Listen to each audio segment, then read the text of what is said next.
décédé. Ce n'est pas Jacques Languérin, notre invité aujourd'hui. Il ne pouvait pas se rendre malheureusement, mais on aura Rain, le chanteur de Our Lady Peace.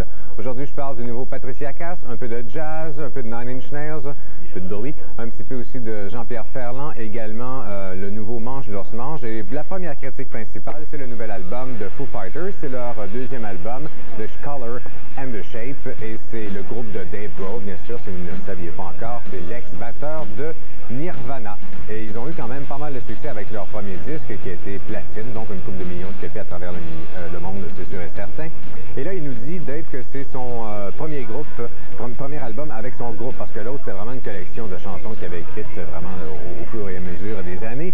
Donc, mais si on regarde les crédits de l'album, c'est marqué Dave Grohl et son groupe Foo Fighters. Donc, peut-être que pas de grand-chose, je pense, j'ai l'impression. Et certains diront, il joue de la batterie aussi sur toutes les chansons, sauf une, donc il contrôle un peu. Certains diront donc que c'est un album qui est un peu moins énergique, que le premier.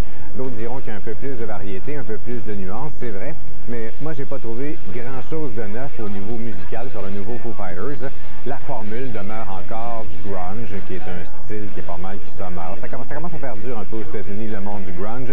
Et il y a plusieurs tunes qui sont faites, tu sais, c'est doux, puis là, ça vient, puis là, c'est doux, et ça, il y en a quelques-unes quand même comme ça.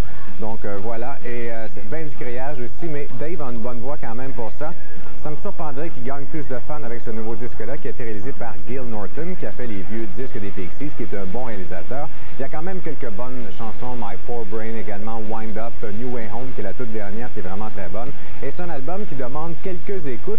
Moi, j'aime ce que fait Foo Fighters, mais c'est comme Monkey Ranch, c'est vraiment la meilleure tune d'album par-dessus celle-là, puis vous descendez après ça. Comme cote, quand même un 7 sur 10, c'est pas pire. C'est un disque qui est intéressant, je dirais, mais